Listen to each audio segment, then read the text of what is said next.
So here I did not follow the instructions on how to take out the balls, the rubber and the sleeve. I did it my own way, which I found much easier, like so.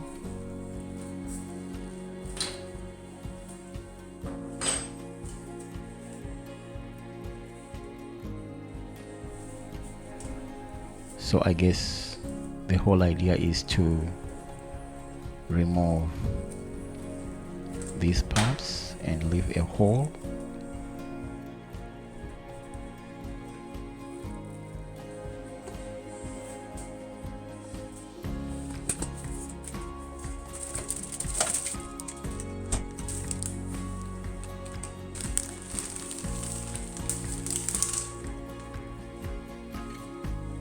So that you can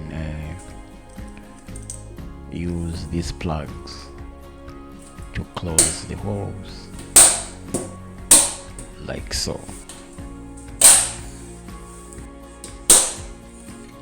Connect the angled end to the washing machine, like so.